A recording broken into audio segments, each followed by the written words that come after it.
Hello everybody, how are you. जैसा कि बच्चों आपने ग्रामर पोर्शन में lesson 1 time and tense clear कर लिया, उसके अलावे लेसन 2 जिसका नाम है वॉइस का जो बेसिक चैप्टर आपका हो गया। जैसे बेसिक में आपका बताया गया कि how to change AB to PV, जिसमें 5 स्टेप्स बताए गए। आई होप दैट कि आपने 5 स्टेप्स को क्लियरली घर पे याद कर लिया होगा, समझ लिया होगा।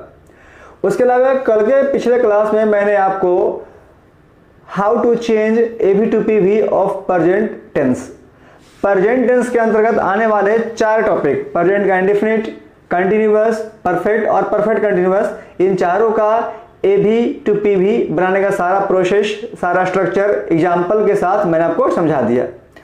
और आज के क्लास में शुरू करना है इसके बाद का टॉपिक जो कहलाता है पास्ट का टॉपिक। ओके, तो चलिए आज का क्लास यहीं से शुरू किया जाता है कि how to change AB to PV of any past tense. Okay, चलिए यहां पर सबसे पहले आपका दिया जाता है वॉइस के अनुसार लेक्चर 4। तो वॉइस के अनुसार जो लेक्चर 4 है, इसमें आज क्या क्या पढ़ना है ये कंटेंट मैं आपको पहले समझा दूं, उसके बाद क्लास को आगे जारी किया जाएगा। तो चलिए सबसे पहले आज के टॉपिक में आपको पढ़ना है past tense. Okay, past tense के अंतर्गत कौन कौन से नियम का किस प्रकार से एक्टिव से पैसिव चेंज किया जाता है। तो सबसे पहले आपका हो गया हेडिंग पास्ट टेंस, जो कि अकॉर्डिंग टू टेंस ये आपका नंबर 2 है। पास्ट में आपका जो पहला पढ़ना है वो आपका है पास्ट का इंडेफिनिट, इसका पैसिव वॉइस। नंबर 2 पास्ट का कंटिन्यूअस। Number 3 perfect. और नंबर 4 की बात करते हैं जिसका लास्ट टॉपिक है, जिसका नाम रहेगा परफेक्ट कंटिन्यूअस टेंस। तो आज के इस लेक्चर में आपको पास्ट टेंस का 4 टॉपिक, इंडेफिनिट, कंटिन्यूअस, परफेक्ट और परफेक्ट कंटिन्यूअस, ये चारों का जो है आपको बनाना है पीवी। आपको एबी का स्ट्रक्चर दिया रहेगा, पीवी का स्ट्रक्चर दिया रहेगा और with examples, with short notes कि आप शॉर्ट में कैसे किसी क्वेश्चन को एबी टू पीवी चेंज कर सकते हैं। तो चलिए सबसे पहले मैं बता दूं कि कल की क्लास में आपने एक्टिव से पैसिव में कैसे चेंज करना होता है ये आपने सीखा होगा। आपको एज ए होमवर्क भी दिया गया था। तो आई थिंक जो बच्चे अपना होमवर्क पूरा कर चुके हैं वो क्वेश्चन को सही से समझें, और जिन बच्चों को एक ड्यूरिंग होमवर्क और जो परेशानी हुई होगी, जो क्वेश्चन नहीं बना होगा, वो कमेंट बॉक्स में लिख करके हमसे क्वेश्चन की जानकारी और आंसर के बारे में पूछ सकते हैं। तो चलिए आज से यहाँ शुरू किया जाता है आपका नेक्स्ट टॉपिक पास्ट टेंस का पैसिव वॉइस। यहां पर अकॉर्डिंग टू रूल नंबर 5, जैसा कि आपको याद होगा कि कल के पिछले क्लास में आपको जो प्रेजेंट है उसके 4 भेद बताए गए थे। इट मीन्स की रूल नंबर 1, 2, 3 एंड 4। उसी तरह से आज आपका आ गया हेडिंग में पास्ट टेंस। तो पास्ट के अंतर्गत जो नंबर 1 है, ओके, पास्ट के अंतर्गत जो नंबर 1 है वो पूरे चैप्टर के अनुसार क्या रहा है, रूल नंबर 5। जो बच्चे कंटिन्यूअसली मेरे वीडियो को देख रहे होंगे उन्हें बाकायदा समझ में आ रहा होगा कि ये रूल नंबर 5 क्यों हुआ। ओके, तो रूल नंबर 5 हो गया आपको टोटल चैप्टर के अकॉर्डिंग। चलिए यहां पर आपको देखते हैं कि रूल नंबर 5 जिसका हेडिंग दिया गया है कि PV of past indefinite tense. जैसे ही मैंने बोला पास्ट इंडेफिनिट तो आपके मन में according to tense and time and tense आपको याद आएगा V2। बिल्कुल सही आपने याद किया, V2। आपका जो एक्टिव फॉर्म है यहां देख लें, एक्टिव आपका एक्टिव रहेगा, पहले सब्जेक्ट, फिर V2 और लास्ट में ऑब्जेक्ट। ये हो गया आपका एक्टिव वॉइस का पैटर्न, जिसपे आपको क्वेश्चन को सेट करना रहता है, सेट करना दिया रहता है। अब आइए पैसिव वॉइस।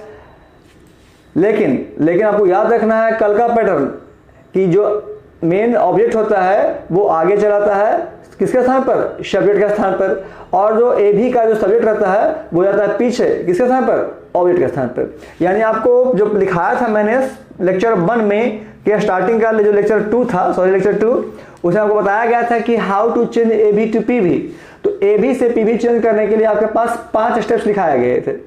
तो मैं उस समय बताता था और अभी भी बता रहा हूं कि 5 स्टेप आपको क्लियरली समझना है कि कौन सा स्टेप कहां पर अप्लाई करना है और किस तरीके से अप्लाई करना है।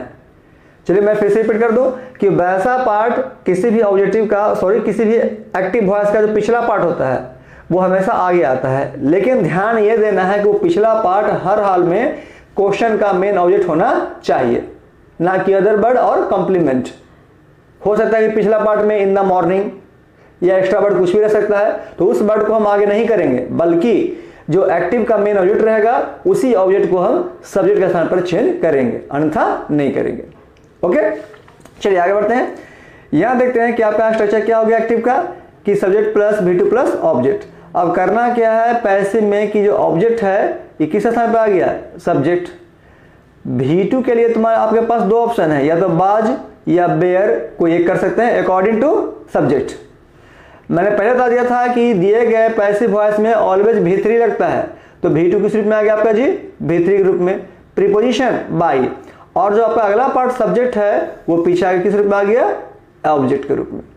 बस वही पैटर्न जो मैंने कल फॉलो किया था वही पैटर्न आज भी है, सिर्फ और सिर्फ आपको एक्जुलरी वर्ब पर ध्यान देना होता है according to their tense and according to their singular subject और प्लूरल सब्जेक्ट। देखें एग्जांपल की ओर, ये आपका हो गया यहाँ पर क्वेश्चन नंबर 1। यहां देखें क्या क्वेश्चन में कि यू आपका सब्जेक्ट हो गया। चलिए यहाँ पर मैं आपको डिनोट कर देता हूँ, सब्जेक्ट आपका जो रोट हो गया कौन सा फॉर्म है जी, V2, और दिस स्टोरी ये आपका हो गया ऑब्जेक्ट। मैंने क्या किया कि जो ऑब्जेक्ट है उसे ले आया आगे, किस रूप में, दिस स्टोरी के रूप में, जो फिलहाल यहां पर काम कर रहा है किस रूप में, सब्जेक्ट। यहां समझें कि क्वेश्चन में क्या है, रोट मतलब V2 फॉर्म, तो V2 के लिए डायरेक्टली आप इस नोट्स को पहले समझ लें। आप यहां देखें नीचे में आपका दिया गया नोट, इस नोट को बारीकी से याद कर लें ताकि आपको क्वेश्चन आसानी से समझ में आए और आसान से बन सके। दिया गया V2, if the given question has V2 then we always use was और were as an auxiliary verb according to their subject singular और प्लूरल। अगर किसी क्वेश्चन में V2 दिया गया है तो सिंगुलर के लिए ऑलवेज बाज और V2 के लिए प्लूरल के लिए हमेशा बेयर। इट मींस कि V2 के लिए हमेशा बाज और बेयर का प्रयोग सहायक क्रिया के रूप में किया जाता है। तो आप सीधा सीधा याद रखें कि जहां क्वेश्चन में V2 रहेगा वो किसका रहेगा, पास्ट का इंडेफिनिट का। चलिए नाम भूल गए मान लिया जाए, कोई फर्क नहीं पड़ता है, आप याद रखें क्या, वर्ब के फॉर्म को। V2 के लिए ऑलवेज बाज और were but according to their subject, new subject of PV। यहां देखें दिस स्टोरी, तो दिस स्टोरी के अकॉर्डिंग आपका क्या गया स्ट्रक्चर से जी, बाज। आप यहां मिला स्ट्रक्चर देखें, आपका स्ट्रक्चर दिया गया पहले सब्जेक्ट, तो सब्जेक्ट मैंने क्या कर दिया, दिस स्टोरी। फिर कह रहा है बाज या बेयर, तो सब्जेक्ट क्या है, singular, this story according to this story was. फिर कह रहा है यहाँ पर ध्यान दें V3, तो V3 के लिए यहाँ क्या कर दिया हम लोग, रिटन। देखा स्ट्रक्चर है, प्रीपोजिशन बाई, यहाँ मैंने बाई लगा दिया, और अगला पार्ट क्या था जी सब्जेक्ट में, यू, तो ऑब्जेक्ट क्या हो गया आपका, यू। तो क्या बन गया कि this story was written by you, this is the passive voice of you wrote this story. तो इस तरह से हम क्या देखें कि पास्ट इंडेफिनिट का कोई भी क्वेश्चन रहे इस तरह का, तो आप V2 की सहायता से डायरेक्टली बाज वेयर अप्लाई कर करके इस क्वेश्चन को पैसिव में चेंज कर सकते हैं। तो आई होप आप क्लियरली समझ रहे होंगे कि मैं क्या समझाना चाहता हूं, क्या पढ़ा रहा हूं, क्या बोल रहा हूं, कि कैसे पैटर्न को एक्टिव से पैसिव में चेंज किया जाता है। चलिए आगे चलते हैं रूल नंबर 6 की ओर। रूल नंबर 6 क्या कहता है, रूल 6 जो कि पास्ट का नंबर 2 है और पूरे चैप्टर का रूल नंबर 6 हुआ।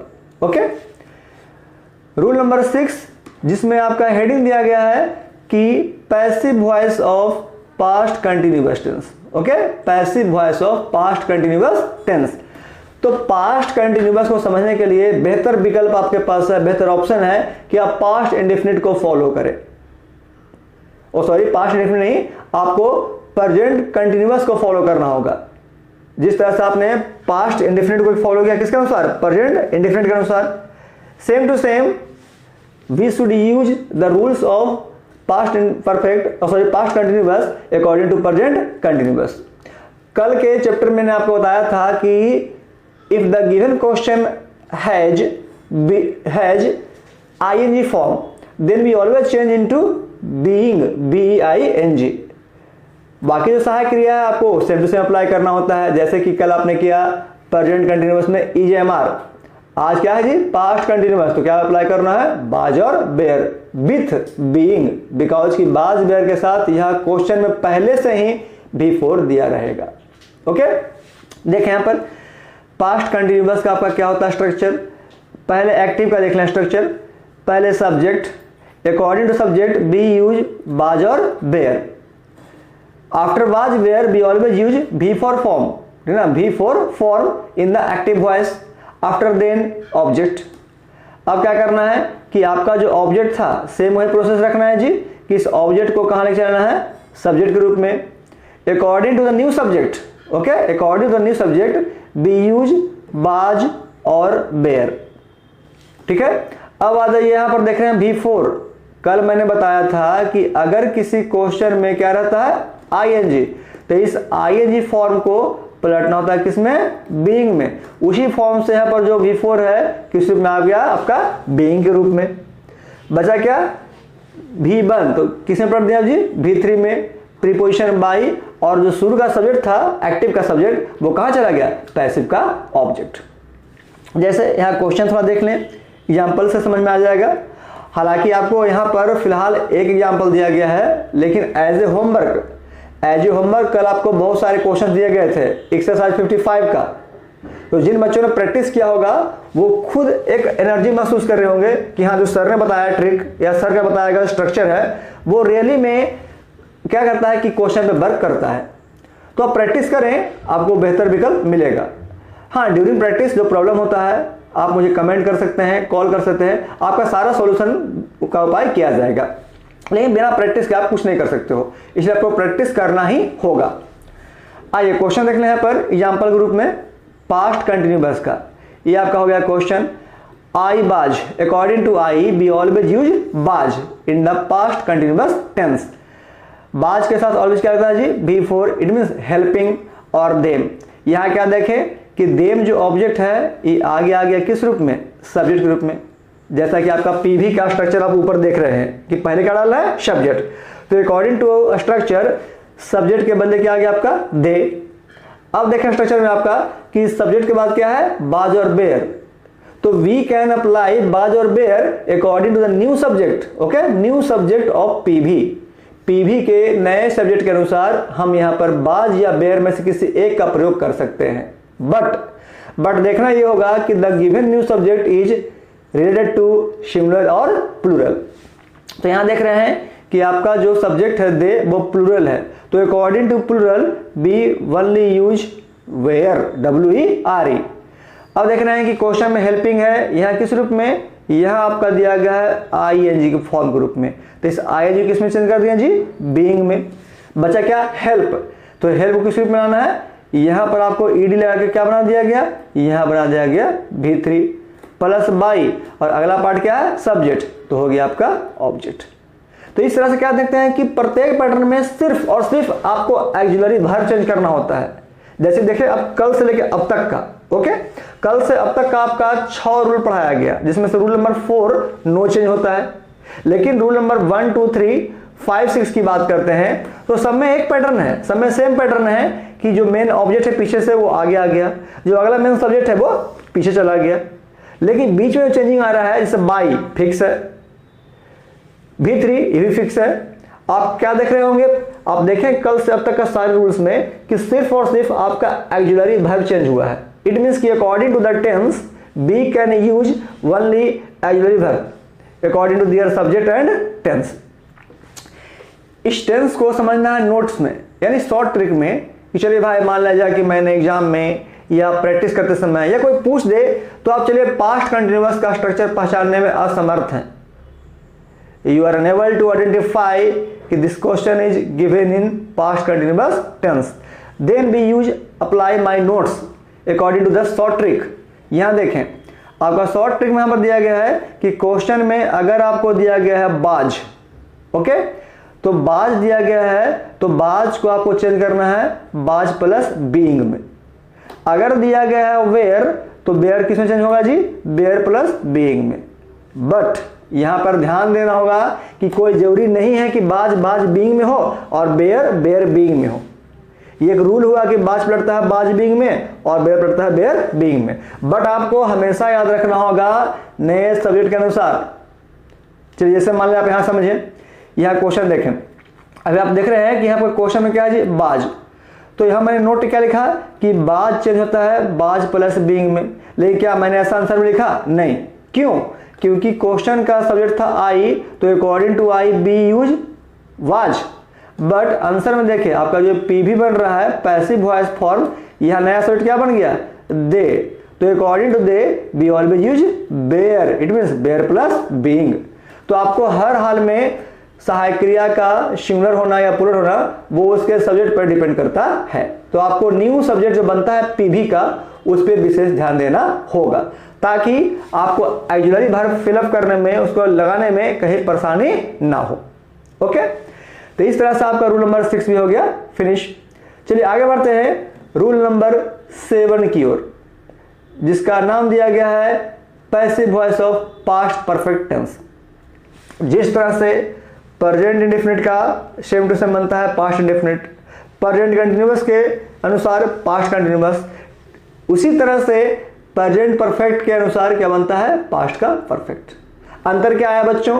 अंतर यही आया कि प्रेजेंट परफेक्ट में हैज पलटता है हैज बीन में, हैव पलटता है हैव बीन में, same to same past perfect में हैड पलटता है हैड बीन में।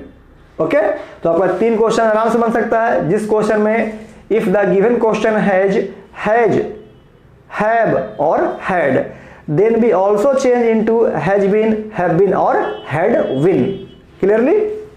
चलिए नंबर 7, नंबर 7 का देख लें नाम आपका, हेडिंग क्या हो गया कि PV of past perfect tense. जैसे ही पास्ट परफेक्ट आता है तो आपके मन में टेंस याद आता होगा कि सर ने इसे बहुत अच्छे तरह से पढ़ाया था डबल ऑब्जेक्ट के सेंटेंस में या डबल सेंटेंस वाले मीनिंग में, कि हैड प्लस भीतरी का प्रयोग होता है कौन से काम में? जो काम पहले किया जाता है उसमें। आपको याद हो रहा होगा कि जो काम पहले होता है उसके लिए क्या? हैड प्लस भीतरी। खैर वो तो टाइम एंड टेंस की बात है, यहां हम चलते हैं वॉइस की ओर। आपका यहां देख लें एक्टिव, जिसपे आपका क्वेश्चन सेट रहता है कि पहले सब्जेक्ट, उसके बाद हैड। अब जरा गौर करें, आपको मैंने टाइम एंड टेंस से पढ़ाया था कि had is the only one auxiliary verb which is used with a singular और plural subject both। पास्ट की बात करते हैं तो पास्ट परफेक्ट में हैड, ओके, पास्ट परफेक्ट में हैड एक ऐसा auxiliary verb है जो सिंगुलर और प्लूरल दोनों सब्जेक्ट पर एक समान अप्लाई किए जाते हैं। यहां कोई फर्क ही नहीं पड़ेगा कि आपका दिया गया सब्जेक्ट सिंगुलर है या प्लूरल है, सीधा सीधा आपको हैड के बदले पैसिव में हैड बीन लगाना होगा। फिर देखा स्ट्रक्चर आपका, पहले सब्जेक्ट हो गया, फिर हेड हो गया, हेड के बाद क्या है? ऑलवेज V3 फॉर्म, और लास्ट में क्या आपका जी? ऑब्जेक्ट। ओके, इसमें वही काम करना है कि जो आपका ऑब्जेक्ट है वो क्या आ गया? सब्जेक्ट। अभी मैंने क्या होता है कि हेड जो है वो पलटता है हेड बिन में, यहाँ V3 पहले से है प्लस बाई, और जो शुरू का सब्जेक्ट था क्या हो गया कि आपका लास्ट में आ गया ऑब्जेक्ट। तो लास्ट में क्या करते हैं उसको? ऑब्जेक्ट के रूप में। इस तरह से क्या देख रहे हैं कि ऑब्जेक्ट सब्जेक्ट में और सब्जेक्ट ऑब्जेक्ट में। जैसे इसको एग्जांपल के माध्यम से समझा जा सकता है कि क्वेश्चन है you had solved it, it is the object of your given a भी। यहाँ क्या करना है कि इट को बनाना है न्यू सब्जेक्ट। तो आपका पैसिव में क्या हो गया कि जो इट पीछे था वो चला गया कहाँ? आगे। हैड के लिए आपको क्या लग गया? Had been according to the rule. V3 पहले से क्या था जी? शोल्ड आ गया, प्रीपोजिशन बाई, और यू का सब्जेक्ट भी यू का ऑब्जेक्ट भी यू, जिसके बारे में मैंने कल चर्चा किया था। कल के लेक्चर में आपको बताया गया था यू के बारे में कि you is the only one subject which is used as like a subject और as like an object with the same process, but according the rule the first step of you is known as subject and the second and the last step is used as the object. Okay, चलिए यहां पर देख लीजिए इस question को समझने का सबसे सिंपल तरीका। अगर बाय द वे आप इस स्ट्रक्चर को भूल गए, क्योंकि स्ट्रक्चर काफी लंबे होते हैं, हालांकि उतना भी लंबा नहीं है कि आप उसको समझ नहीं सकते हो, क्योंकि मैंने जो बताया शुरू का 5 स्टेप, अब तक के सारे रूल्स में वही 5 स्टेप मैंने फॉलो किया है, क्योंकि चैप्टर का जो बेसिक कॉन्सेप्ट है वो वही है। और मैं हर बार आपको कॉन्सेप्ट के बारे में चर्चा करता हूं कि आप कॉन्सेप्ट पर चलें। आपके पास एग्जाम्पल कुछ भी हो सकते हैं, कोई फर्क नहीं पड़ता है। किस प्रोसेस से समझा जा रहा है ये भी फर्क नहीं पड़ता है। फर्क ये पड़ता है कि आपके कॉन्सेप्ट में कोई परिवर्तन नहीं होना चाहिए। तो यहां देखें आप कि जिन बच्चों को अगर बाय द वे आप नाम भूल जाते हैं कि किस टेंस का एक्टिव है या पैसिव है या इसका स्ट्रक्चर क्या होता है, तो सबसे सिंपल तरीका कि प्रत्येक रूल में आपको नोट लिखा जा रहा है, तो कम से कम आप नोट्स को अपने कॉपी पे, डायरी पे क्लियरली लिखें, ताकि आपको एग्जाम में कम समय के लिए अगर क्वेश्चन रहे तो कम समय में करेक्टली बिल्कुल सही आप नोट का अप्लाई करके सही आंसर प्राप्त कर सकते हैं। तो कम से कम नोट को आप प्रत्येक वीडियो में देखें, उसे समझें और उसको नोट करें, ताकि आपका जिस तरह से टाइम एंड टेंस क्लियर हुआ उससे बेहतर आपका वॉइस हो जाए, क्योंकि वॉइस है जो आपके आगे कॉम्पिटिटिव एग्जाम में काम देने वाले हैं। देखें यहां क्या करना है जो कि if the given question has had, अगर दिए गए क्वेश्चन में हैड हो तो we can change into had plus been. यानी क्वेश्चन अगर क्या दिया गया बच्चों, हैड, यहां देखें आपका क्या है, हैड है, तो किस में पलट गया, हैड प्लस बिन में। नीचे देखें क्या लिखा हुआ है, ऑल सब्जेक्ट्स, हैड का प्रयोग सभी सब्जेक्ट के साथ एक समान किया जाता है, चाहे वो सिंगुलर हो या प्लूरल। इस तरह से क्या देखें कि आपका रूल नंबर 7 भी क्लियर हो गया। अब एक लास्ट बचा पास्ट टेंस में पास्ट परफेक्ट कंटिन्यूअस टेंस, जिसको भी हम रूल नंबर 8 के नाम से जानते हैं। तो चलिए आगे बढ़ते हैं रूल नंबर 8 की ओर। यहां देखें रूल नंबर 8 जिसका हेडिंग है PV of past perfect continuous tense. तो पास्ट परफेक्ट कंटिन्यूअस को समझने के लिए आपके पास बेहतर ऑप्शन है कि आप रूल नंबर 4 को समझें, जो कि मैंने आपको कल के लेक्चर में समझा दिया, जिसका नाम था प्रेजेंट परफेक्ट कंटिन्यूअस टेंस। तो अब तक के क्लास में आप देख रहे हैं बच्चों कि जब प्रेजेंट का पढ़ाया गया 4 भेद और आज जब पढ़ाया जा रहा है पास्ट का 4 भेद, वो सब सेम है। इट मीन्स कि प्रेजेंट का इंडेफिनिट पास्ट का इंडेफिनिट जैसा, प्रेजेंट कंटिन्यूअस पास्ट कंटिन्यूअस जैसा, ठीक उसी तरह से प्रेजेंट परफेक्ट पास्ट परफेक्ट की तरह से, और लास्ट में प्रेजेंट परफेक्ट कंटिन्यूअस भी क्या है, बिल्कुल same to same past perfect continuous के जैसा। तो चलिए यह कंटिन्यूअस क्या है, किसका, पास्ट परफेक्ट कंटिन्यूअस, इसके बारे में जरा चर्चा किया जाए। This is the active form of your past perfect continuous tense. सबसे पहले subject plus had plus been plus V4 और प्लस ऑब्जेक्ट। हम चाहें तो यहाँ पर टाइम सिंस या फॉर प्लस टाइम का प्रयोग कर सकते हैं, बट ऐसा रहता काफी कम है। आपका मेन जो फॉर्म क्या हो गया कि subject plus had plus been plus V4 plus object. अब जैसे ही यहाँ पर एक्टिव वॉइस में बिन लिखा गया है तो आपका माइंड कल के क्लास के ओर गया होगा कि सर ने बताए थे कि रूल नंबर 4 में कि if the given active has been, B-E-E-N, okay, if the given active has been, then we can no change into passive voice, then we write only answer no change। आपको याद आ गया होगा। तो चलिए यहाँ पर देख लेते हैं कि आपका दिया गया है क्या, had been। अभी आप देखें रूल नंबर 3 में या रूल नंबर देखें यहाँ पर 7 में कि अगर क्वेश्चन में हैज है तो हैज बिन में, हैव है तो हैव बिन में, और हैड है तो हैड बिन में। बट यहां देख रहे हैं क्वेश्चन में पहले से मेरा हैड बिन लगा हुआ है, ओके, तो हैड बिन लगने की वजह से इसका आंसर आपका क्या होगा, इसका जो पैसिव वॉइस होगा वो नो चेंज होगा। बट हम चाहें तो आप बहुत से बच्चे बोल रहे होंगे कि सर आपने बताया था कि V1 की सहायता से आप चाहें तो थोड़ा सा रुकें, आप यहाँ पर आपका थोड़ा बैटरी जो है पीसी का थोड़ा कम बता रहा है बच्चों, इसलिए थोड़ा सा वेट करें, 1 मिनट के लिए होल्ड करें आप, मैं तुरंत बताता हूँ फिर से नियम को।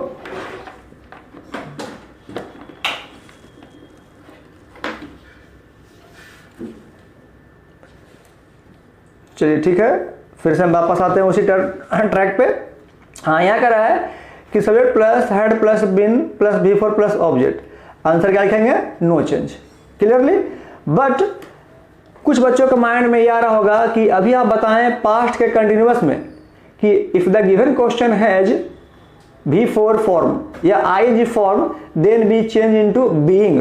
तो चलिए मैं समझा देता हूं। यहां देखें कि आपका क्वेश्चन में बकायदा V4 दिया गया है, तो हम चाहें तो इस V4 के बदले यहाँ पर बीइंग का प्रयोग कर सकते हैं, लेकिन ग्रामेरियन के द्वारा ऐसा माना जाता है कि जब किसी सेंटेंस में पहले से जब किसी एक्टिव वॉइस में या किसी सेंटेंस में पहले से बीन लगा हो तो इस कंडीशन में बिफोर को बीइंग पलटना उचित नहीं होता है। तो इस कंडीशन में आपका बीइंग करते हैं तो ये पूरी तरह से क्या हो जाएगा, गलत हो जाएगा। तो इस कंडीशन में क्या करना है कि आपको हर हाल में आंसर क्या लिखना है, नो चेंज। इट मीन्स कि इस तरह के सेंटेंस का पैसिव वॉइस नहीं बदलता है, नहीं बनता है। जैसे एग्जाम्पल देख रहे हैं यहाँ पर, एग्जाम्पल ग्रुप का क्वेश्चन दिया गया है कि दे हैड विन कुकिंग। यहां देखिए आपका आईएनजी फॉर्म लगा हुआ है जी, cooking food. In the given question food is an object, then we change into the place of subject into the P V. तो क्या करना है आपको कि पीवी ग्रुप में हम इसको चेंज कर सकते हैं। इट मीन्स कि अगर वैसे बच्चे जो चाहे कि नहीं सर हमको अभी बताइए कि आपका जो दिया गया है कुकिंग V4 है, हमको चेंज करके बताइए, तो देखिए मैं बता देता हूं आपको कि चेंज जब करेंगे इसका तो इसका पैटर्न इस तरह से बन सकता है। वो कैसे बन सकता है जरा ध्यान दें। सबसे पहले क्या लिखेंगे यहाँ पर, फूड। मैंने बताया कि हेड सब पे अप्लाई होता है, तो हेड पहले से क्या दिया गया जी, बीन लग गया। अब करना क्या है कि जो आईएनजी फॉर्म है उसके लिए हम यहाँ पर क्या लिख सकते हैं, बीइंग। बच गया क्या, कुक। कुक का भीतरी आपका क्या हो जाएगा, कुकड। प्रीपोजिशन बाई और शुरू का दे है किसमें पलट जाएगा, देम में। अब गौर करें यहां देखें पीवी में कि आपका had plus been plus being, यानी बीन बीइंग आपका एक साथ आ रहा है जो कि प्रयोग साथ में किया नहीं जाता है। हाँ अगर हैड बीन रहता तो सही, लेकिन यहाँ क्या है, हैड बीन बीइंग, 3 स्टेप में आ रहा है, हैड प्लस बीइंग। तो बीन और बीइंग का प्रयोग एक साथ नहीं होता है, जिसके वजह से इस तरह के पैसिव वॉइस को गलत माना जाता है। तो इस तरह से क्या करना है कि आपको गलत नहीं बल्कि सही सीखना है। तो ये वाक्य क्या हो गया आपका, गलत। तो गलत से बचने के लिए और सिंपल तरीके से सीखने के लिए आप जिस क्वेश्चन में जिस एक्टिव में पहले से बीन लगा हो डायरेक्टली क्या करना है, नो चेंज। तो बच्चों आप देख रहे होंगे कि किस तरह से पैटर्न को कहां सेट किया जाता है और किस तरह से किया जाता है। तो इस तरह से क्या देख रहे हैं कि आज का जो आपका टॉपिक था पास्ट टेंस, जिसमें 4 टॉपिक पढ़ाना है, ये चारों को मैंने धीरे धीरे क्लियर कर दिया। आप फिर से देख ले बैक पेज पे, आप बैक पेज पे आ जाए तो बैक पेज में मैंने आपको क्या क्या चीज पढ़ाया, क्या क्या थीम्स है, क्या कंटेंट था, वो मैं फिर से आपको रिकैप कर देता हूं। देखिए आपका यहां पर दिया गया हेडिंग क्या, पास्ट टेंस। तो पहला आपका क्या हो गया जी, पास्ट इंडेफिनिट V2 मैंने पढ़ा दिया। दूसरा क्या हो गया, पास्ट कंटिन्यूअस, मतलब बाज वेयर प्लस V4, ये भी हो गया। तीसरा आ जाए परफेक्ट, हैड प्लस V3। और लास्ट क्या आ गया, perfect continuous, had plus been plus V4। तो इस तरह से क्या देखें कि आज का जो आपका टॉपिक है वो हो गया आपका फिनिश। आप इसको किस तरह से कंप्लीट करते हो, इस सारे वीडियो को देखें, उसे समझें और समझने के बाद प्रत्येक चैप्टर में जो आपको एक्सरसाइज आता है उसे क्लियरली बनाएं। तब जाके आपको एहसास होगा कि मैंने जो पढ़ा वॉइस वो सचमुच में काफ़ी प्रॉफिटेबल है, ताकि आप हर क्वेश्चन को आराम से डील कर सकें। चलिए आज का जो भी पढ़ाया गया सारा क्वेश्चंस को एज ए रूल आपको मैं एक शॉर्ट समरी ग्रुप में समझा देता हूं कि जिन बच्चों को अगर रूल नहीं समझ में आया या अभी फर्स्ट क्लास में आपको दिक्कत हो रहा है तो कैसे इसको क्लियरली करना होता है। तो देखें मैं जरा आपको समझाता हूं, यहाँ साइड में आप देखें कि आज का जो पढ़ाया गया रूल नंबर कितना 5, 6, 7 और 8 कैसे उसको सोल्व करना है। देखिए 5 के अनुसार आ जाइए। 5 में अगर दिया जाएगा V2 और हमेशा V2 ही रहेगा तो V2 को ऑलवेज चेंज करना है बाजिया बेयर में। ये था आपका रूल नंबर 5 आज के अनुसार, आज के क्लास के अनुसार। 6 में आ जाए, 6 में क्या है कि क्वेश्चन रहेगा बाज, तो बाज को पलटना है किस रूप में जी, बाज प्लस बीइंग में। If the given sentence has were then we use were plus किस में पलटना है, बीइंग में। बट ध्यान ये देना है कि बाज बीइंग कब होगा, जब नया सब्जेक्ट सिंगुलर होगा तब। हो सकता है कि क्वेश्चन में रहे बाज और आपका आंसर क्या आ सकता है, बेयर बीइंग। ये भी हो सकता है कि क्वेश्चन में रहेगा बेयर तो आंसर क्या आ सकता है, बाज बीइंग। तो आपको बाज बीइंग या were being always depend on this new subject of PV. आइए यहां पर देखते हैं नंबर 7। थोड़ा सा रुकें, जो आपका कर्सर है पेन का, ओके आ गया। हाँ नंबर 7 में क्वेश्चन कर रहा है आपका क्या जी, हेड। तो हेड जो है हमेशा पलटता है किस रूप में, हेड बिन में। और एक लास्ट है नंबर 8, जिसमें क्या है कि आपका पहले से दिया गया है हेड और साथ में बिन। इसे सिंपल क्या लिखेंगे हम, नो चेंज। तो देखें तो आपका है मात्र 4 लाइन में आपका क्या होगा कि 4 रूल, आज का जो टॉपिक है वो फिनिश हो गया। तो ग्रामर में जनरली मैं आपको 2 तरीके से पढ़ाऊंगा, हर चैप्टर को 2 तरीके से पढ़ाया जाएगा, एक लॉन्ग मेथड और दूसरा शॉर्ट मेथड। वैसे बच्चे जिनको लॉन्ग मेथड पसंद है, जिसे लॉन्ग मेथड समझ में आता है, वो लॉन्ग मेथड प्रयोग करें।